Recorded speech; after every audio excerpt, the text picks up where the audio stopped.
하나님 보시기에 사무엘하 11장 26절에서 12장 13절 상반절까지입니다. 우리아의 아내는 그 남편 우리아가 죽었음을 듣고 그의 남편을 위해 소리내어 우니라. 그 장례를 마침에 다윗이 사람을 보내 그를 왕궁에서 데려오니 그가 그의 아내가 되어 그에게 아들을 낳으니라. 다윗이 행한 그 일이 여호와의 보시기에 악하였더라. 여호와께서 나단을 다윗에게 보내시니 그가 다윗에게 가서 그에게 이르되 한 성읍에 두 사람이 있는데 한 사람은 부하고 한 사람은 가난하니 그 부한 사람은 양과 소가 심이 많으나 가난한 사람은 아무것도 없고 자기가 사서 기르는 작은 암양 새끼 한 마리뿐이라. 그 암양 새끼는 그와 그의 자식과 함께 자라며 그가 먹는 것을 먹으며 그의 잔으로 마시며 그의 품에 누움으로 그에게는 딸처럼 되었거늘 어떤 행인이 그 부자에게 오매 부자가 자기에게 온 행인을 위하여 자기의 양과 소를 아껴 잡지 아니하고 가난한 사람의 양 새끼를 빼앗아다가 자기에게 온 사람을 위하여 잡았나이다 하니 다윗이 그 사람으로 말미암아 노하여 나단에게 이르되 여호와의 살아계심을 두고 맹세하노니 이 일을 행한 그 사람은 마땅히 죽을지라. 그가 불쌍히 여기지 아니하고 이런 일을 행하였으니 그 양 새끼를 네 배나 갚아주어야 하리라 한지라.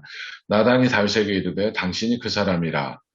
이스라엘의 하나님 여호와께서 이와 같이 이르시기를 내가 너를 이스라엘의 왕으로 기름 붓기 위하여 너를 사울의 손에서 구원하고 내 주인의 집을 내게 주고 내 주인의 아내들을 내 품에 두고 이스라엘과 유다 족속을 내게 맡겼느니라. 만일 그것이 부족하였을 것 같으면 내가 내게 이것저것을 더 주었으리라. 그러한데 어찌하여 내가 여호와의 말씀을 업신여기고 나 보기에 악을 행하였느냐.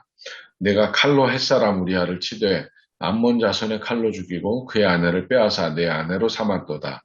이제 내가 나를 업신여기고 햇사람 우리아의 아내를 빼앗아 내 아내로 삼았은즉 칼이 내 집에서 영원히 떠나지 아니하리라 하셨고 여호와께서 또 이와 같이 이르시기를 보라 내가 너와 내 집에 재앙을 일으키고 내가 눈앞에서 내 아내를 빼앗아 내 이웃들에게 주리니 그 사람들이 내 아내들과 더불어 백주에 동침하리라. 너는 은밀히 행하였으나 나는 온 이스라엘 앞에서 백주의 일을 행하리라 하셨나이다 하니 다윗이 나단에게 이르되 내가 여호와께 죄를 범하였노라 하매. 하나님 보시기에 사무엘하 11장 26절에서 12장 13절 인데요. 주석을 먼저 보면 본문의 역사적 문학적 상황, 저제와 연대, 이 사무엘서는 전기 예언서에 들어가는데 이것을 예언서라고 부르는 까닭은 이스라엘 역사를 통해서 하나님 뜻을 선포하는 성경이기 때문에 예언서라고 부른다라고 하면서 사무엘상 1장부터 24장까지는 사무엘이 쓴 것으로 얘기하고 나머지 나머지 부분은 나단과 갓이 쓴 것이 아닌가 그렇게 얘기하고 있습니다. 그리고 전기 예언서는 신명기 역사서라고 할 수 있고 하나님 말씀과 계명 준수 여부에 따라 다윗을 평가하고 있는 것을 볼 수 있다. 넓은 맥락에서 본문의 기능을 보면 다윗왕 통치 후반기에 일어난 분열과 고통의 원인을 설명하고 있으며 솔로몬 출생을 설명하는 기능을 이 본문이 갖고 있다라고 합니다. 세 번째, 다윗 범죄 사회 정치적 환경과 영향을 보면 다윗이 왕이 되었을 때 어려운 상황이 있는데 그 뭐냐면 지파 간의 갈등이 있었고 다윗은 또 그것을 무마하려고 미갈과 그 사울 딸과 정략 결혼을 한 상태지만 또 그 사이에 아들이 없으니까 또한 어려움이 있었다라고 하면서 그리고 이제 다윗부터 시작해서 전형적인 세습 왕정 국가 이게 고대 사회에 흔히 있는 일이지만 어쨌든 그 다윗부터 시작해서 이스라엘이 세습 왕정 국가가 되었다라고 말하면서요. 다윗이 이제 잘못을 깨닫고 회개했지만 그러나 지도자로서는 큰 흠집을 낸 사건이었다라는 것이고 이로 말미암아 그 아들들이 반역을 일으켰고 그 요압 장군도 다윗을 도와주지 않았고 나중에 베냐민 사람들도 반란을 일으키는 그런 결과를 가져왔다라고 말하고 있습니다. 본문의 주석과 해석, 본문의 위치를 보면 11장 26절과 27절은 다윗 아내가 된 밧세바 이야기를 하고 있으면서 12장 1절부터 15절까지는 나단과 다윗의 만남을 보여주는데 다윗이 자기 죄를 인정하는 것까지 해서 한 단락으로 되어 있다라고 말합니다. 나단의 비유는 올가미 수사라고 부른다고 하는데 어떤 사람들은 사법적 비유라고도 부르나 이거는 재판할 때 쓰는 말이라기보다 문학적 기법이나 수사에 가깝다. 그래서 올가미와 같은 수사, 그러니까 청중을 빠져나갈 수 없는 위치로 유인하는 대화법이나 연설을 가리켜서 올가미 수사라고 부른다고 합니다. 도둑질에 대한 배상은 7배나 갑절인데 다윗은 그러니까 그 나단이 얘기한 그 비유에 대해서 비유를 듣고 말할 때 그 4배를 배상해야 된다. 이 말은 다윗의 어떤 격한 감정을 드러내는 그러니까 7배나 갑절이 되는데 4배로 얘기했던 것은 바로 다윗의 어떤 그런 격한 감정이 섞인 그 반응이라는 겁니다. 심판의 내용과 용서를 보면 하나님께서 심판을 내리시는데 아내를 빼앗아 이웃들에게 준다. 그렇게 그런 심판을 내리는데 나중에 이제 압살롬이 그 다윗의 후처들을 그렇게 하죠. 근데 그거 연결이 되는지 모르겠다. 뭐 이렇게 그 책에서는 에베 강도에서는 얘기하고 있습니다. 그리고 다윗의 회개에는 뭐 시편 51편에는 뭐 길게 나와 있지만 여기서는 다윗의 회개가 너무 짧지 않은가. 이렇게 짧게 회개했는데 또 곧바로 용서해준다.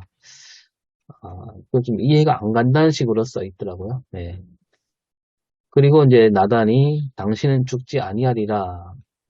죽음은 면하게 해주겠다. 그런 얘기인데 이 말 안에는 대신 다른 사람이 죽는다라는 뜻인데 바로 다윗과 밧세바가 낳은 아들이 죽게 되는 결과를 낳게 됩니다.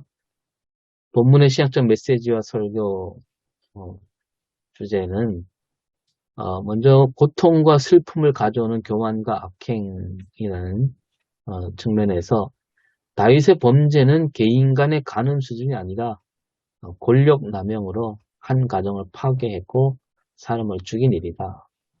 권력은 하나님이 주신 것인데 권력 남용은 역시 하나님을 업신여긴 죄에 속한다.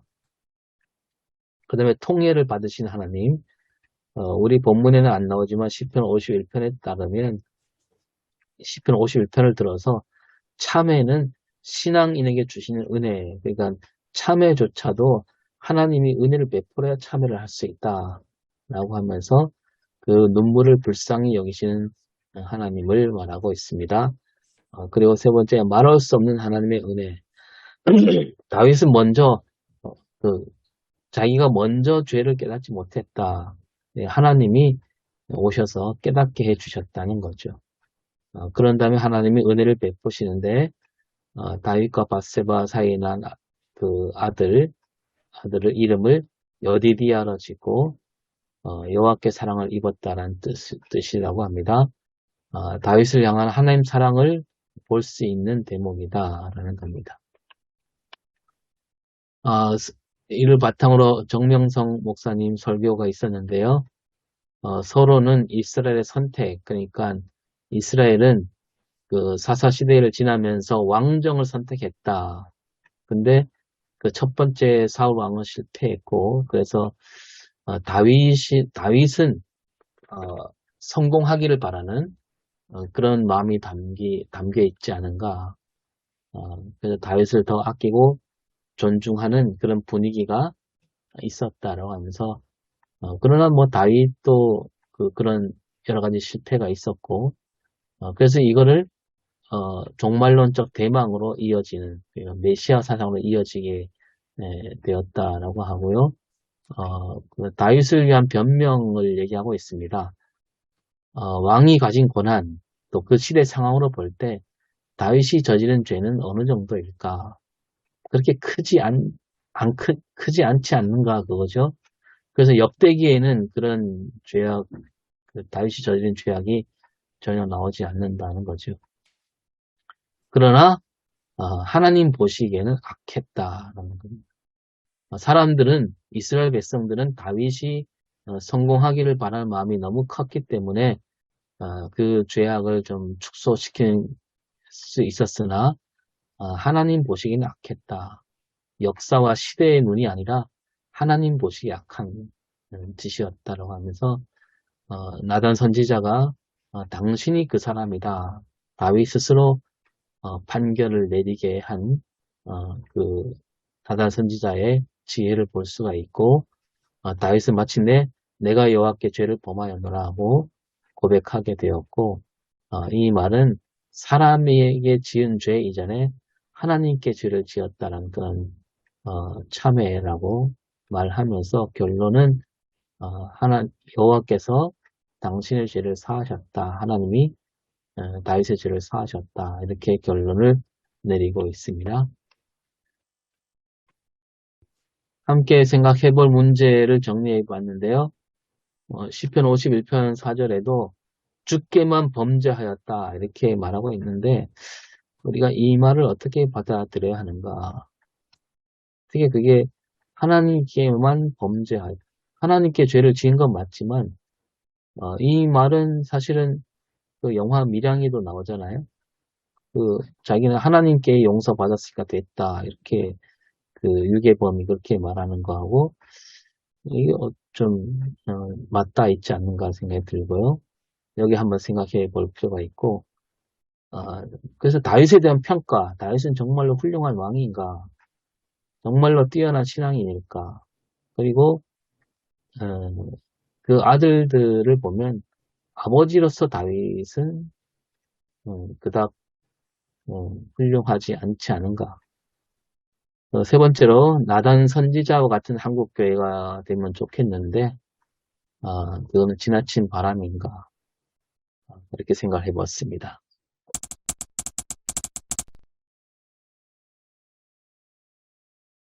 제가 하나 이제 조금 말씀드리고 싶은 거는 6절에 보면 나단이 비유를 이야기했을 때 다윗의 반응이 6절 끝부분에 이 일을 행한 그 사람은 마땅히 죽을 자라 그렇게 표현한 부분 나오죠. 다윗이 그렇게 말을 하고 그러고 나서 이제 4배나 갚아주어야 된다라고 이야기하는 부분 나오지 않습니까? 4배 이야기는 오늘 우리 예배와 강단에 원래는 보통 100갑절이나 아니면 7배인데 다윗이 4배라고 했던 것은 아마 갑절에 대해서 좀 더 감정적으로 격하게 반응한 것이라고 그렇게 이야기했는데 앞부분은 이 일을 행한 사람 마땅히 죽을 자라고 한 것은 어떻게 생각하시나요? 다윗은 죽을 자라고 이야기했지 않습니까? 근데 이스라엘 율법에 의하면 남의 물건 훔친 것을 가지고 사형을 처하고 그러진 않지요. 어떻게 생각하시나요? 저는 이제 어떻게 생각했냐면 혹시 다윗이 세발을 저린 거 아닌가 그런 생각도 들기도 하고요. 뭐 다윗이 제발 저렸거나 말거나 뭐 별로 글쎄요 거기에 뭐 어떤 의미가 있을까요? 최 목사님 말씀은 어쨌든 일반적이지 않다는 거잖아요. 예, 당시 이제 만약에 유대 그 관습적으로 따지면 전혀 이제 상식적이지 않은 발언이죠.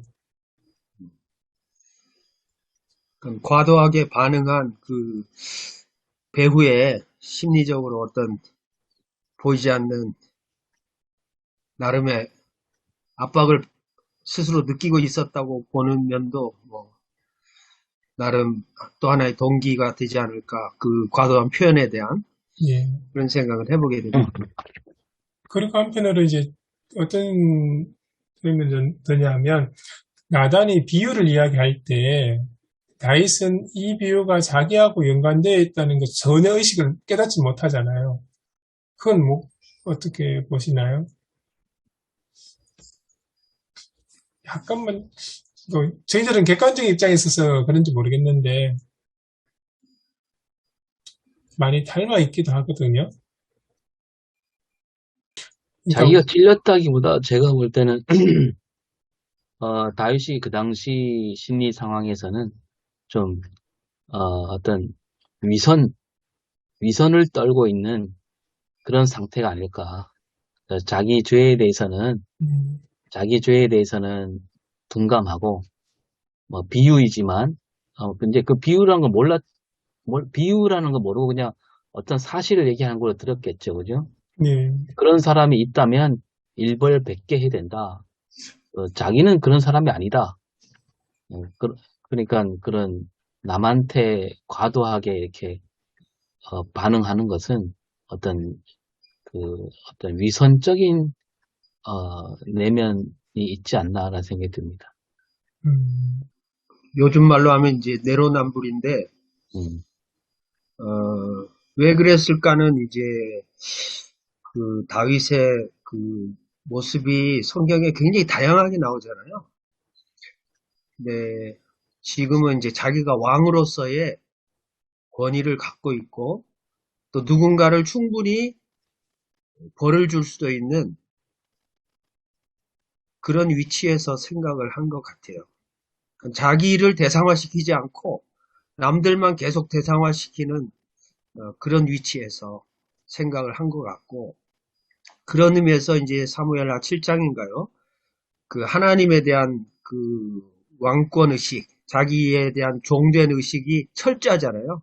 하나님을 왕으로 고백하고 자기는 늘 종으로 생각했던 그 모습하고 지금 나단에 대한 반응은 전혀 정반대의 모습이 아닌가.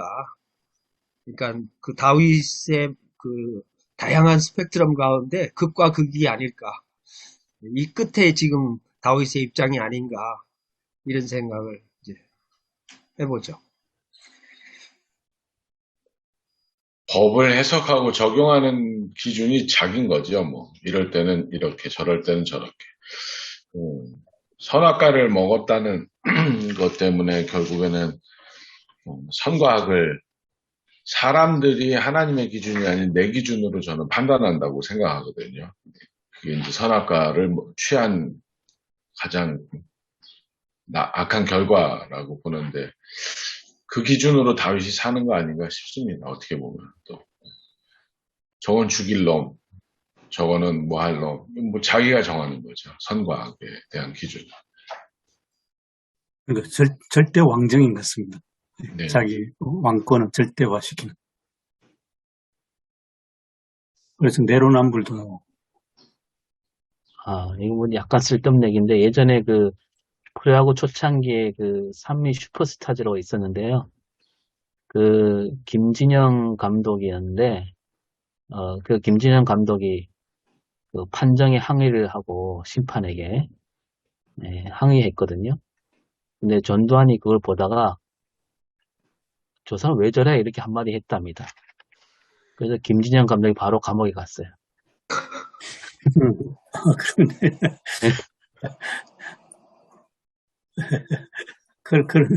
그런데 그런 이유가 있습니다.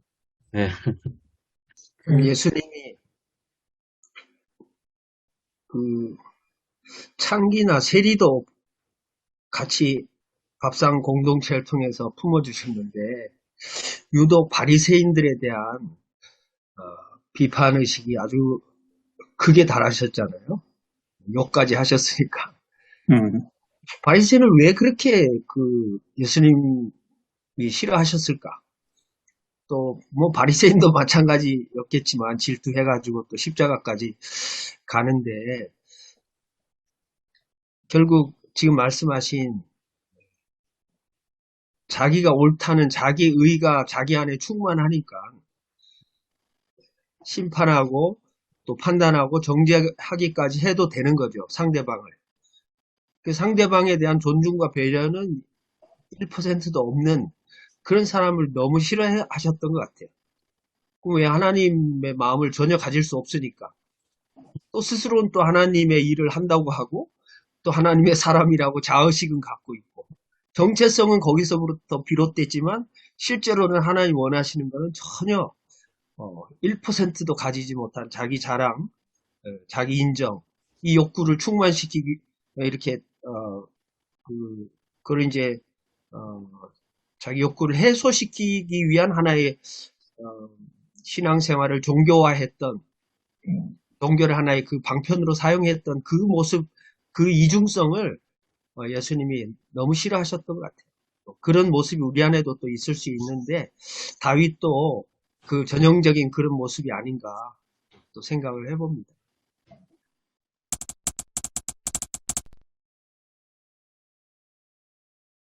왕권주의라고 이야기하시는 걸 하셨는데 저는 사실 왜 다윗이 이런 일을 저질렀을까? 그리고 왜 이런 반응을 했을까? 그런 생각을 하면서 어쩌면 다윗이 이 시기, 그러니까 초기보다 목동에서 왕이 되는 그 과정 속에서 하나님과 동행했던 것보다 지금 이 시기에 와서 고대 건동 주변 나라의 왕권 사상에 대해서 익숙하게 물들어서 그렇지 않을까. 당시 고대 건동 왕이라면 뭐든지 다 할 수 있었잖아요. 뭐 신학법 빼앗고 그런 거는 그 왕을 이렇게 뭐 책벌할 존재가 없으니까. 그러니까 뭐 아합 이야기 때도 보면 이세돌은 당연하게 나봇의 포도를 빼앗는 거는 그냥 양심에 끄리낌 없이 업무를 꾸면서 빼앗지 않습니까? 그런 모습들. 왕이 모든 것을 통치하기도 하지만 모든 것을 마음대로 할 수 있는 그런 것이 너무 이제 익숙해져 버린 거죠. 그러니까 고대 이스라엘 전통은 왕은 하나님이고 다윗은 왕위에 오른 사람은 하나님의 뜻을 이제 대리하는 실천하는 사람이어야 되는 존재라는 걸 어떻게 보면 잊어버렸지 않았을까. 그러다 보니까 이제 바세바를 데려오기도 하고 우리아를 음모를 꾸며서 죽이기도 하고 거기에 대해서 뭐 양심의 가치 같은 거 전혀 못 느꼈지 않을까. 옛날에만 그런 것 같지는 않고요. 지금도 마찬가지 아닌가요? 왕과 그 주변의 사람들에 대한 언터처블이잖아요. 언터처블이. 네. 그 국민대 총장이 하는 얘기를 한번 들어보세요. 가관이잖아요. 네. 그러니까 이게 요즘 같은 이제 그 논문을 쓴다고 했을 때 그 파일을 그 표절률 검사에 바로 올리면 뭐 한 2, 3분도 안 걸리잖아요. 표절률이 나오잖아요. 4%, 5%, 뭐 20%, 30%. 그리고 항목이 쫙 나오잖아요. 비교해가지고 원문과 뭘 뺏겼는지, 어디서 갖고 왔는지, 각주 처리 어디서 안 했는지 이게 한 번에 쫙 나온단 말이에요. 물론 그 당시에 관행이라고 그런 이제 도구가 없었으니까 컴퓨터가 발전이 안 돼 있었으니까 또 표절률에 대한 그 뭐 양심으로든 아니면 뭐 학교의 내규로든 그게 좀 느슨했기 때문에 이해할 수 있는 부분도 있지만 그 형평성의 문제가 되는 거잖아요. 그리고 나는 도둑질 안 했다 이렇게 얘기하는데 도둑질 당한 사람은 100% 도둑질 당했다 이렇게 얘기하고 있는 상황이잖아요. 그러니까 이거는 진짜 이게 뭐 내로남불이죠. 말 그대로. 그래서 왜 이럴까 이런 생각을 해보면 결국 권력에 부역하는 역할을 하든지 아니면 그 권력이 다른 방향으로 갔을 때 저항하거나 대항할 수 있는 그런 비판적인 의식이 있는 지식인이든지 이 두 갈래 길에서 이게 이제 전자를 선택한 거죠. 그런 면에서 그 지난주 본문을 또 이제 생각하게 되는데 그 6월절 본문에서 어린 양을 잡을 때 그 이웃을 배려하는 모습에 저는 깜짝 놀랐어요. 그 양을 그 자기 식구대로 잡는데 너무 큰 거 잡지 말라는 거잖아요. 그 음식 쓰레기를 뭐 우려해서 그런 게 아니라 사실은 적당하게 그거 없는 사람들 그것조차도 할 수 없는 이웃들과 함께 나누라는 그걸 보면서 이 정도 하나님이 배려하시는구나 이런 생각도 해봤고 결국 지난주에도 그 말씀 나왔잖아요. 강자의 하나님, 애굽의 신들을 하나님이 심판하시는데 결국 하나님의 그 애틋한 그 긍휼의 마음, 고아의 아버지가 되고 과부의 남편이 되고 레위인을 책임지시고 공급하시는 그런 모습이 아까 고대 근동의 그런 영향으로 만약에 해석을 한다면 그 양 갈래길이 아닌가라는 생각을 해보죠. 좀 그 논문 얘기는 제가 좀 뭐 지나친지는 모르겠습니다. 또 민감한 사안이라 또 개인적인 입장인지 모르겠는데 좀 너무 이해가 안 가는 부분이라서 말씀을 드렸습니다.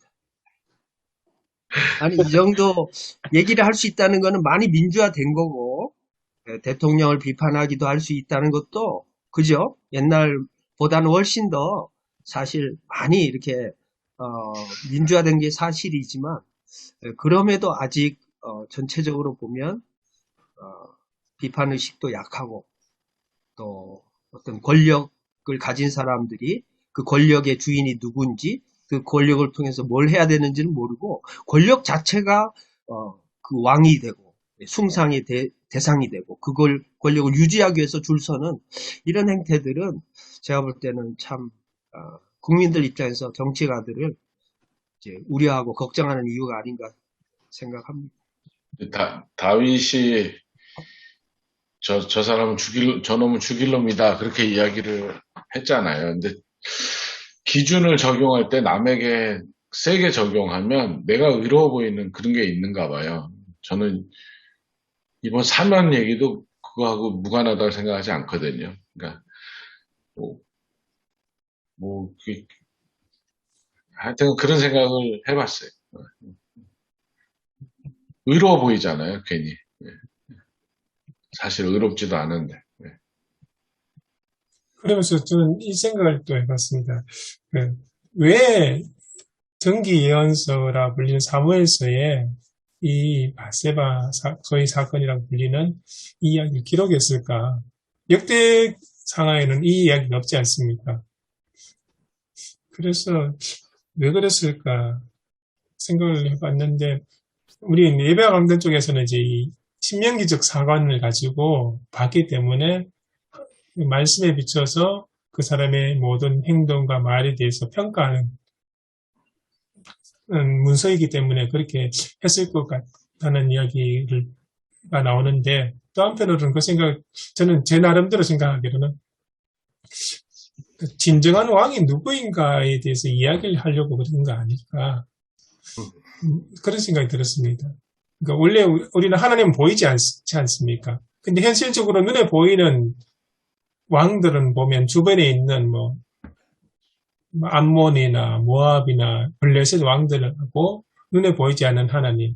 그러나 이스라엘 신앙은 철저하게 하나님이 참된 이스라엘의 왕이라는 그 신앙이 전제가 되지 않습니까?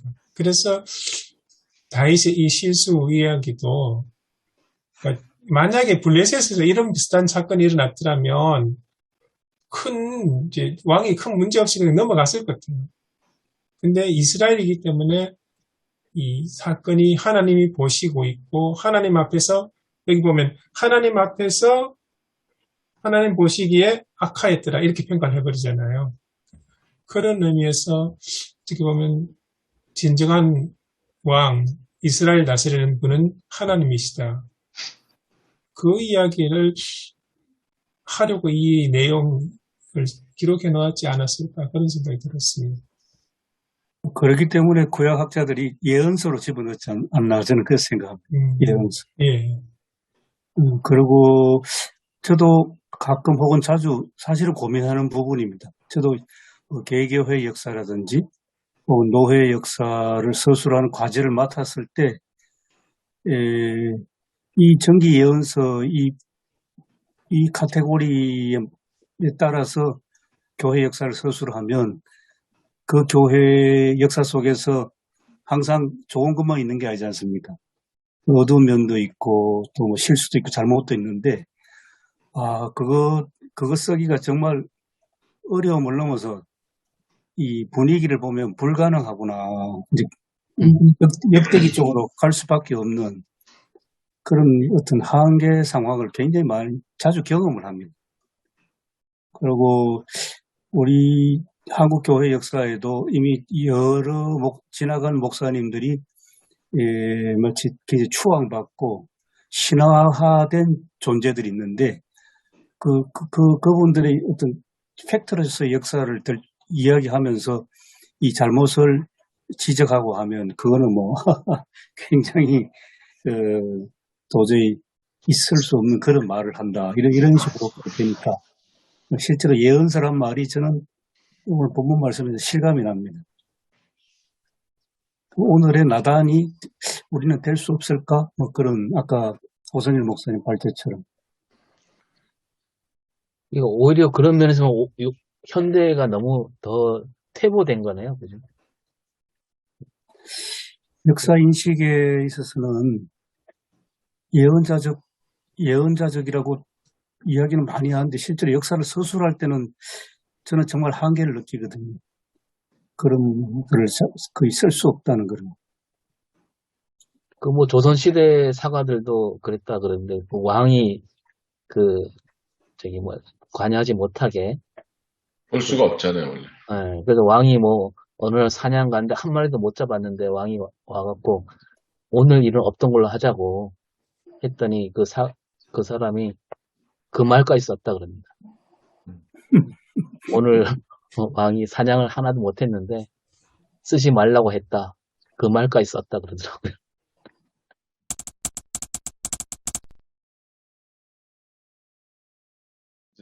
나단을 통해서 하나님이 죄를 지적하시는 것 자체가 뭐 사실은 어떻게 뭐 은혜인 거죠.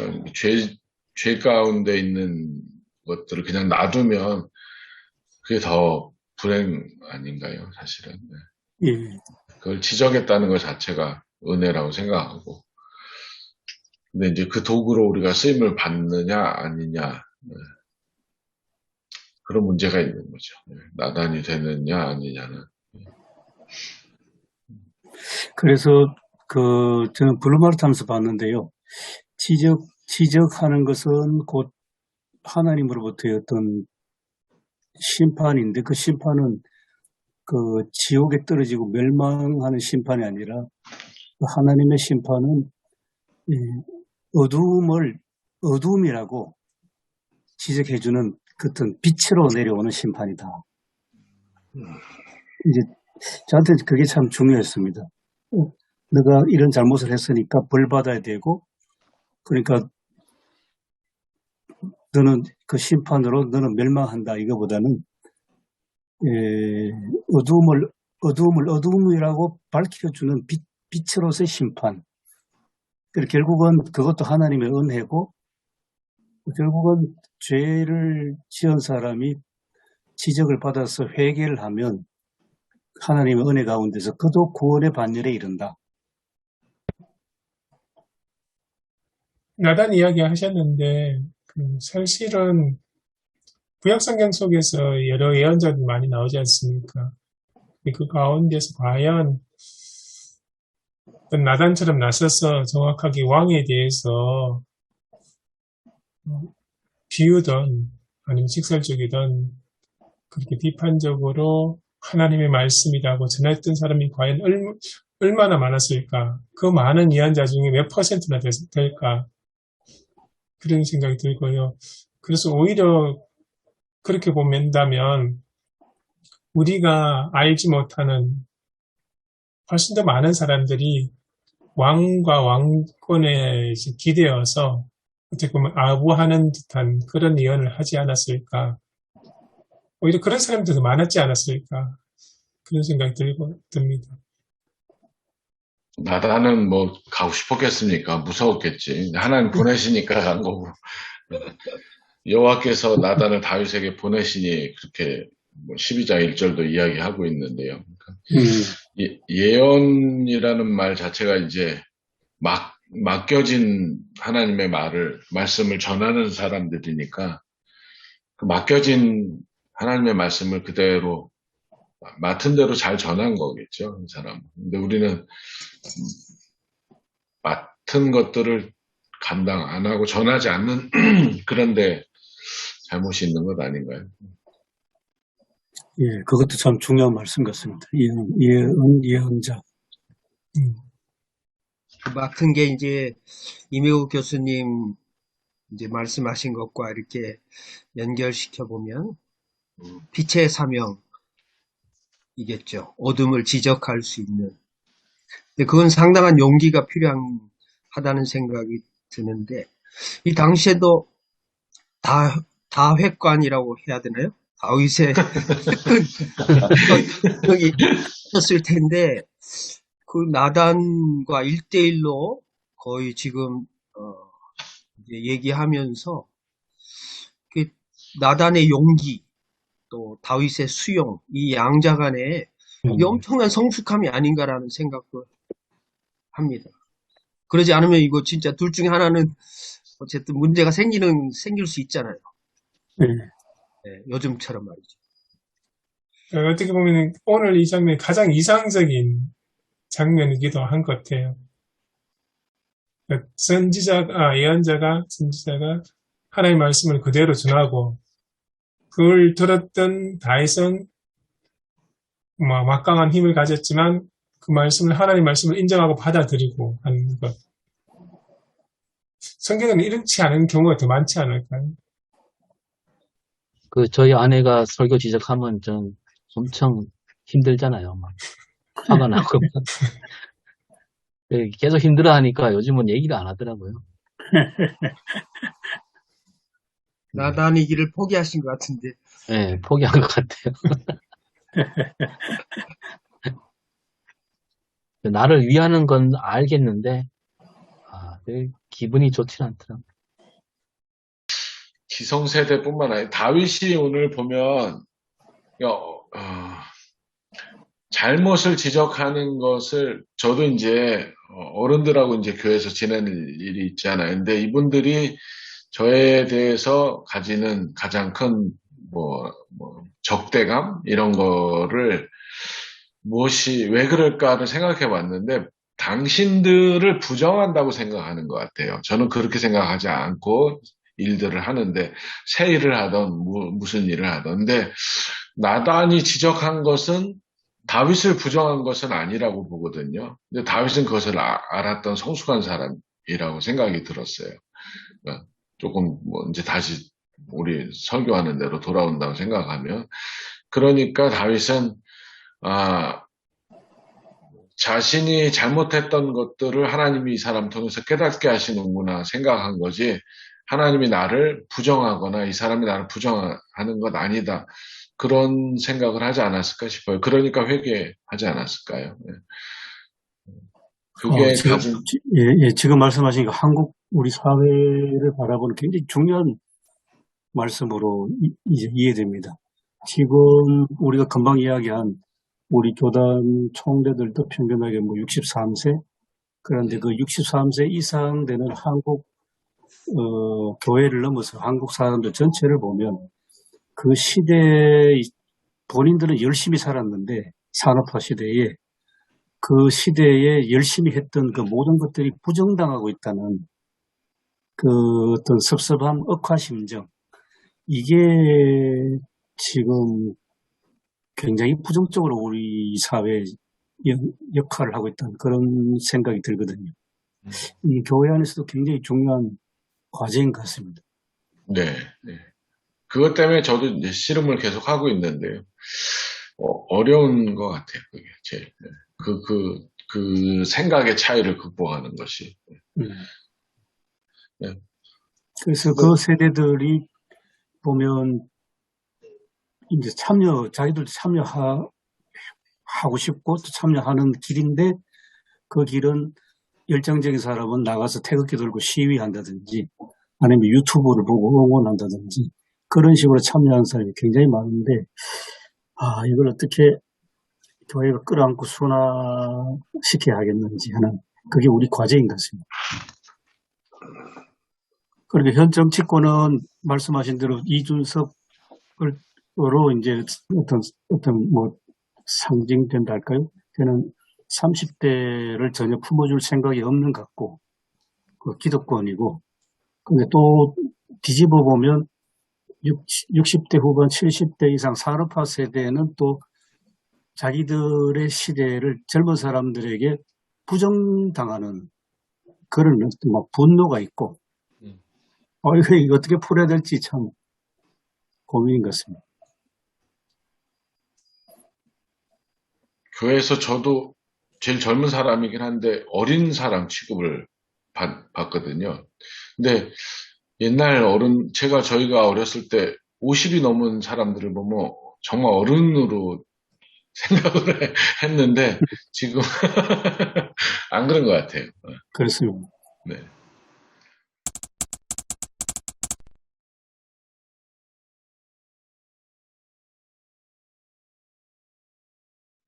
방금 말씀하셨던 게 내가 여호와께 죄를 범하였노라 하고 오늘 오승일 목사님께서 제시하셨던 시편 51편 4절에 죽기만 범죄하였다.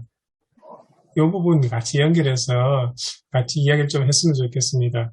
그 앞에 나단이 지적했던 죄가 구체적으로 몇 가지 나오거든요. 다윗의 죄라고 지적된 게 우리아를 그러니까 암몬 사전을 칼로 죽였던 거, 그리고 하나님을 업신여기고 우리아의 아내를 빼앗아 자기 아내를 삼았던 것, 이렇게 딱 구분돼서 나오거든요. 그런데 다윗의 대답은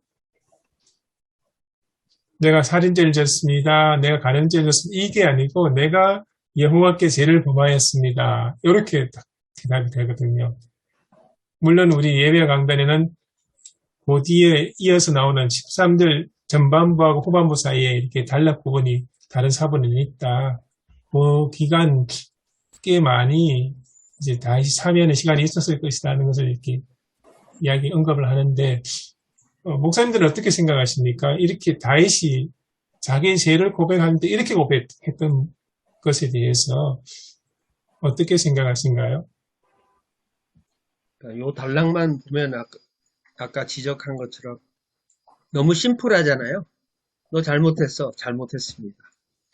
이런 거니까 이거를 설교자 입장에서 다른 다윗의 모습, 다른 곳에 이렇게 함의로 존재하고 있는 다윗의 모습을 같이 설교하지 않으면 다윗을 오해할 수도 있지 않겠는가라는 생각도 들고, 제가 볼 때는 다윗이 회개했으니까 조금 더 우리가 설교자로서 지지해주고 조금 더 풍성한 다윗의 모습을 제시하는 것이 더 은혜가 되지 않겠는가라는 생각을 해보고요. 또 하나님 보시기에 했을 때 또 하나님 앞에 죄를 지었다. 그럼 사람에게는 죄 안 지었는가? 그렇게 막 이렇게 단선율적으로 비교하기보다는 그만큼 하나님과의 깊은 관계에 깊은 친밀감이 있었기 때문에 인간적인 그 여러 가지 죄악들에 대한 총체적인 의미를 하나님 앞에 죄송스럽게 생각하고 부끄러워한 것은 아닌가라는 생각을 이제 해봅니다. 그러니까 다윗을 상당히 지지하는 입장에서 말씀을 드리는 거예요. 다윗이 여호와께라고 했을 때하고 오늘 우리가 여호와께라고 했을 때는 좀 맥락이 다를 수도 있는데, 오늘 우리가 봤을 때는 너무 구분돼 있잖아요. 하나님께 죄를 용서구하는 거하고 또 내가 피해를 입힌 사람에게 구하는 거하고는 다윗 시대에서는 다윗 신앙에서는 그게 하나로 있는지 모르지만 적어도 오늘 우리 사회에서는 그게 아닌 것 같아요. 하나님께 지는 죄, 사람에게 지는 죄가 지금 모든 사람들이 좀 이렇게 갈라져 있는 상황에서 이게 잘못 적용되면 그게 이제 밀양에서 한 얘기 그거잖아요. 그 유괴범이 자기가 하나님께 용서받았으니까 나는 괜찮다, 떳떳하다 이런 식으로 나가잖아요. 그런 의미로 오늘날 우리가 읽을 때는 그렇게 받아들일 수 있는 거죠. 시편 51편을 읽어봐도 그 안에서 어떤 자기가 누구에게 죄를 지었는가, 그런 말은 안 나오잖아요. 하나님께 죄를 지었다. 그런 부분만 강조되고 있으니까 오늘 우리가 읽을 때는 좀 이렇게 같이 아울러서 얘기를 해야 되지 않을까라는 생각이 들어요. 그렇네요. 소위 세속화된 사회에서는 네. 그 당시 다윗 시대의 사람들의 어떤 세계관, 우주관하고는 전혀 다른 시대에 살고 있으니까. 맞습니다.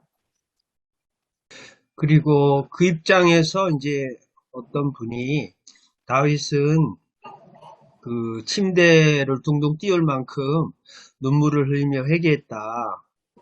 그 본문을 비판적으로 보면서 그 회개해서 눈물 흘린 게 아니라 대적 때문에 그 본문을 자세히 읽어보면 대적으로 인해서 눈물을 흘린 거예요. 예, 자기 그래서, 죄에 대한 그 슬픔이나 애통함이 아니고 예, 그렇구나. 저도 이제 왜냐하면 아까 이제 다윗을 지지하는 입장에서 다른 본문들을 이제 사용하려고 이렇게 찾다 보니까 어쨌든 눈물로 회개했다는 그 본문들이 있잖아요. 그래서 그 찾아보니까 실제로 그렇더라고요. 그래서 이걸 우리가 가지는 일반적인 그 이해가 다른 선입견으로 작용할 수도 있겠구나. 그래서 본문을 조금 더 찬찬히 이제 다시 살펴보려고 합니다. 회개의 눈물이 아니라 대적들의 어떤 모함이랄까? 근데 억울함에 대한 눈물이었습니까? 그 본문에는 그 자기 죄에 대한 회개에 대한 언급은 하나도 없습니다. 예, 본문 제가 시편 어딘데 제가 못 까먹었는데 예. 나중에 좀 찾아보면 좋을 것 같습니다. 우리가 늘 인용하는 본문이고 늘 또 들어왔던 본문인데 다시 읽어보니까 그렇구나라는 생각을 해봤습니다. 그런데 이제 오성일 목사님 아까 말씀하신 대로 뭐 상처가 중심이고 긍휼의 하나님이시고 또 피해자 입장에서 받은 큰 상처와 손해가 분명히 존재하는데 또 이제 피해를 입힌 죄인 입장에서 그게 복구 가능성이 1%도 없을 때 이게 딜레마에 빠질 수도 있지 않겠는가 생각을 합니다. 다윗과 같은 경우도 그 결과에 대해서 자기가 다시 복구할 수가 없잖아요. 이미 저지른 살인이고 그것도 아주 교살한 거잖아요. 의도성을 가지고 자기 죄악을 은폐시키기 위한 아주 죄질이 나쁜 동기를 가지고 지금 죄를 지었고 근데 이제 이미 저질러 놨는데 그걸 어떻게 할 수 있을까라는 그 막다른 골목에서 그 다윗의 입장과 또 지금 요즘 말하는 피해자 중심의 사고 방식에서 그냥 그 죄악의 그 원인을 하나님께만 그 귀추하는 그 일방성에 대한 비판과 함께 생각해 볼 여지가 있는 것 같아요. 시편 6편이네요. 6편요? 네, 6편 6절 7절.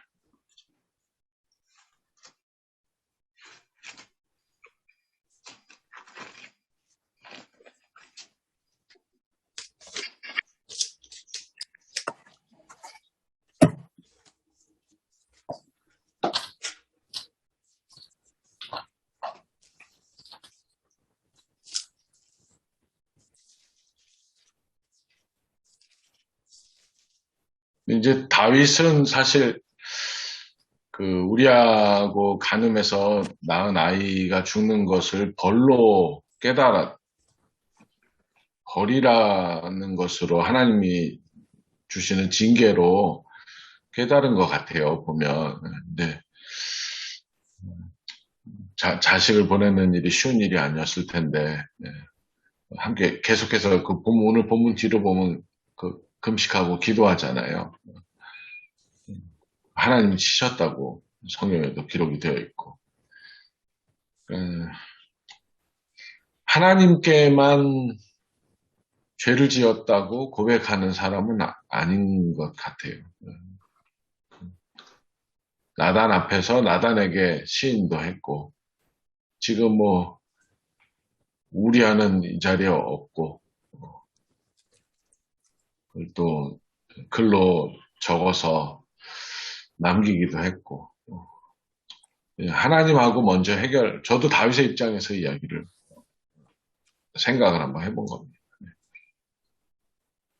하나님하고 관계를 해결하려고 하는 방법들을 다윗이 했던 것들을 보면 결국 사람에게도 용서를 구하는 모습들이 있는 것 아닌가 싶거든요. 근데 그 밀양 속에 나오는 사람은 그런 생각이 없었잖아요.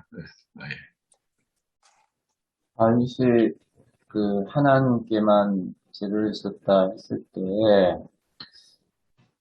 이게 이제 아까 오승일 목사님은 밀양하고 이제 비교를 해서 이게 다윗의 제가 우리아와 밧세바를 가볍게 이고 사람을 가볍게 이고 그냥 하나님한테로 다 이렇게 이제 그 뭉텅그려 넘기면서 그거에 대해서 어떤 뭔가 좀 이렇게 그 가벼워지는 책임감이 덜어지는 어떤 그런 게 될 수 있다 이렇게 하는데 근데 우리가 성경 전체를 보면은 이 다윗이 만약에 하나님께만 죄를 안 짓고 이게 하나님과 관계된 일이 아니라면은 다윗 집안에 있었던 그 심판 그 이후에 다윗이 밧세바를 범하고 났을 때 압살롬이 반역을 하고 그 시므이가 다윗을 따라오면서 저주를 하고 완전히 다윗의 죄 때문에 다윗이 우리가 지금 오늘 요 부분만 봐서 그렇지 뒤에 가면 엄청난 그 죄의 대가를 치르잖아요. 엄청난 죄의 대가. 다윗은 사실은 이 우리아의 어떤 것 때문에 다윗의 집안은 폭성망했죠. 다윗의 모든 게 다 사라진 어떤 그런 게 되는 건데 그 다윗이 그런 거를 알고 내가 하나님께만 죄를 지었다고 했을 때 만약에 이게 이제 사람에게 갔다면 사람은 간단해요. 그냥 죄 지은 당사자 이렇게 회개하면 되고 용서받으면 되고 그걸 길지 않은데 이게 하나님께 죄를 지었다고 했을 때 그 죄의 대가가 참으로 너무 뒤에 가면은 이게 처절했다. 그걸 다윗이 만약에 알았다면은 이 다윗과 하나님의 관계가 굉장히 깊었다 이렇게 볼 수 있는 그런 문제 말씀이 되겠다. 이렇게 좀 생각이 되네요. 만약에 이게 사람이었다면은 그냥 한두 개로 그냥 다윗과 우리아 밧세바 사이에서 태어난 아들 죽는 걸로 끝이 났을 수도 있어. 근데 이게 뒤에 가면 다윗에게 주어진 심판이 너무너무 처절했다. 진짜 하나님 앞에서 사죄하는 사람이라면 더 처절하게 회개하고 그러겠지요. 네. 하나님 앞에 내가 죄인이라는 걸 깨닫는다.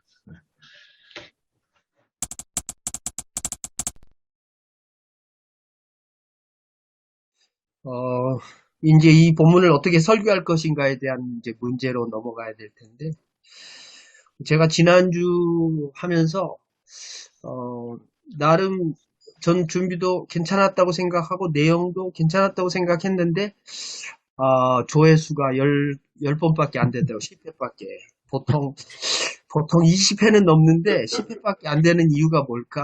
이제, 나름 이제, 잔머리를 굴려가지고 생각을 해보니까, 제목이 너무 루틴하다. 네? 제목이 6월절과 광복절을 기억하라. 이렇게 했으니까 누가 클릭해 보겠어요. 근데 그 안에는 굉장히 다양한 생명에 대한 얘기도 있었고 아주 다양한 얘기들이 있었는데 그 중에 하나의 초점을 끌어내서 제목으로 삼으면 믿기는 아니고 선한 의미에서 그것이 좀 사람들이 관심을 가질 게 아닌가라는 생각을 해보게 되고요. 설교자 입장에서 이제 어쨌든 소통하는 방식이든 소통하는 내용이든 그 각자의 독특한 회중이 있잖아요. 그 회중을 전제로 하고 설교를 한단 말이죠. 그러니까 회중 분석이 끝나야 설교를 설교답게 할 수 있는데 저는 그게 조금 약해서 조금 더 한 단계 더 나가면 좋겠다 하고 생각이 드는 것은 어떤 때는 굉장히 정말 끝나고 나서 뿌듯할 정도로 은혜가 되는 분위기고 그 표현이 너무 단순합니다만 어떤 때는 충분히 한다고 했는데 끝나고 나서 반응도 또 제 자신에 대한 스스로의 그 만족도도 떨어지는 경우가 있더라고요. 그게 뭔 차일까 지금 많이 고민을 하고 있는데요. 그래서 아마 이제 이 본문도 다윗의 회개 또 이제 나단의 선지자적 예언자적인 그 과감성과 용기 이 두 초점이라는 생각이 드는데 그 두 초점보다는 저는 이제 사실 그 입장은 나단의 입장에서 이제 시대나 정치나 또 교회나 이 결국 미래를 가늠하기 위한 과거 청산의 작업에 초점을 맞추고 있기는 해요.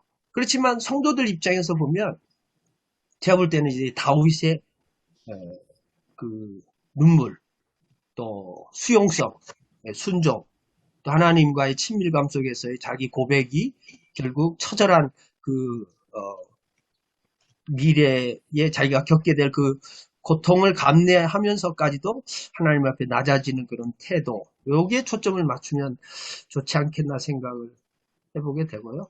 시편 6편 6절이 이제 그 눈물의 배우가 그 회개가 아니라 이제 대적 때문이고 근심 때문인 건 사실인데 그럼에도 제목을 조금 감성적인 제목으로 눈물의 씨앗을 뿌려라 뭐 이렇게 한다든지 이렇게 하지 않을까라는 생각을 좀 해봤습니다. 제가 설교 제목 드리면요, 목사님. 네. 악의 눈물. 악어의 눈물. 악어의 눈물요? 시편 6편, 9편도. 그 다윗을 좀 이렇게 비하하는 느낌.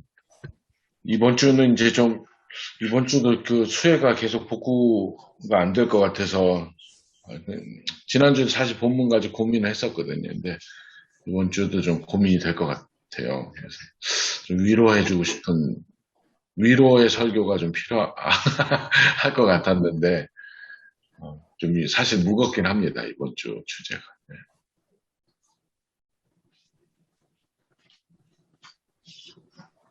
네가 다윗이다, 뭐, 그렇게 말하기도.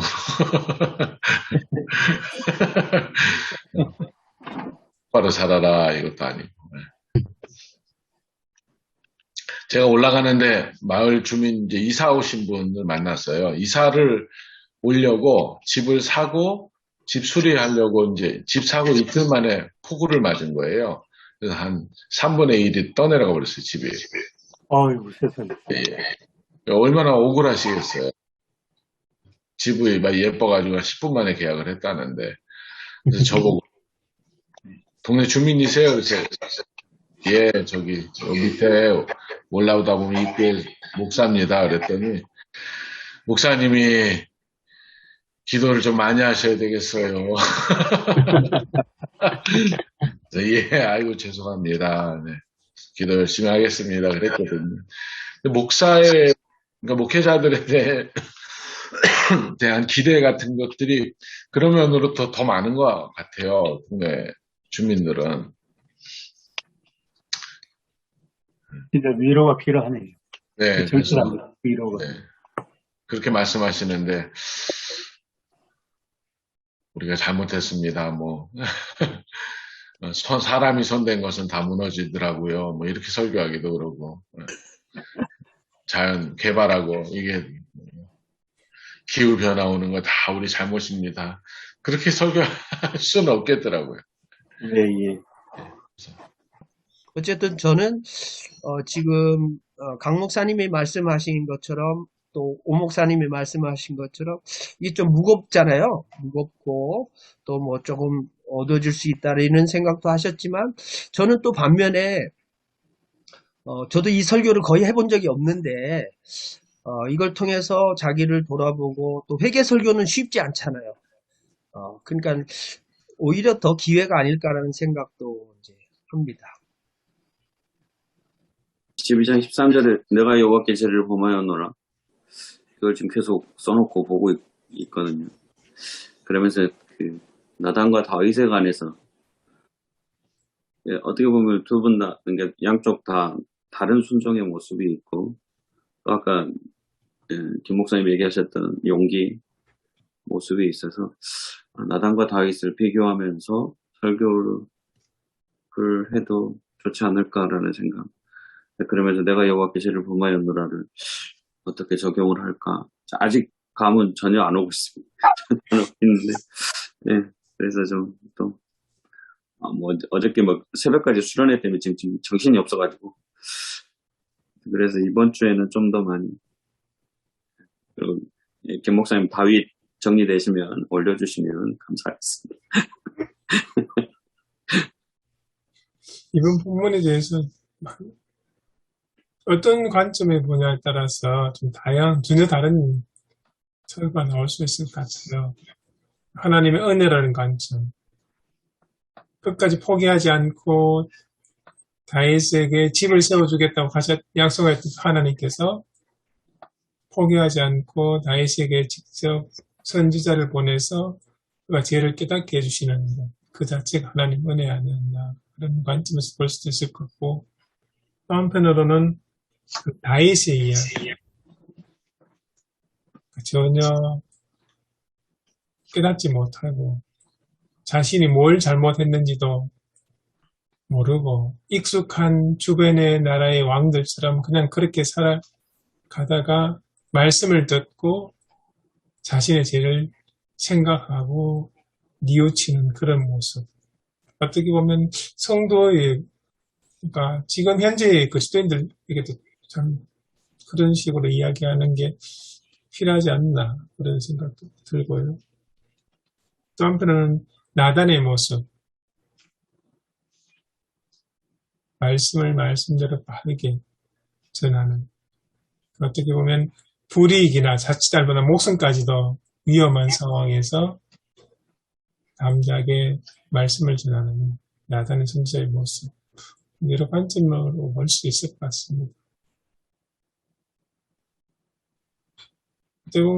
여기 본문에서 나단은 이제 구체적으로 다윗을 찾아가서 말씀을 전하는 그런 장면은 나오지만 일반적인 그리스도인들로 이렇게 초점을 맞춘다면 그리스도인의 삶 자체가 하나님의 말씀을 전하는 삶으로 나타나야 되지 않을까 그런 관점으로도 생각해 볼 수 있을 것 같아요. 저는 그때 다윗의 지지율이 어느 정도였을까 그 생각을 했고요. 이게 권력의 정점에서 일어난 그런 사건이라고 한다면은, 근데 이게 우리가 흔히 그냥 뭐 구속사적인 뭐 성경에서 그래가지고 모든 걸 다 이렇게 좋게 이렇게 그냥 다 이게 다 뭐 예수 그리스도의 어떤 그냥 은혜로 다 모든 것을 우리를 구속시켜주는 그런 걸로 우리가 쭉 해석을 해오고 있는데, 저도 사실 이런 설교 이쪽 본문 갖고 몇 번 설교를 했더라고요. 저도 검색을 해보니까. 근데 하여튼 이런 불편한 진실들이 성경에 많이 있는 게 사실이기는 한데요. 또 그럼에도 불구하고 근데 우리가 또 이제 뭐 반면교사를 삼아서 우리가 신앙생활하는데 도움을 우리가 받아야 되니까 좀 그런 면에서는 이건 어떤 우리가 지금 뭐 대통령을 대하는 뭐 윤석열 대통령이나 뭐 이런 걸 대하는 그런 거에 대해서 어떤 나단 선지자의 입장에서 우리는 정의로운 사람으로 이렇게 이야기를 할 수만도 없고 우리가 모두 다 그냥 다윗의 입장으로 돌아가서 이렇게 이걸 말씀을 받아야 되지 않나 그런 생각을 좀 하고 있습니다.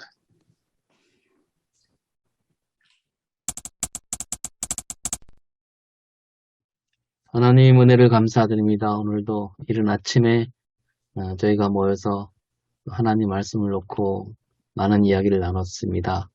주님께서 오늘도 지혜를 주셔서 우리 한 주간 동안 잘 묵상해서 하나님 말씀을 성도들에게 알맞게 잘 전할 수 있도록 인도하여 주시옵소서.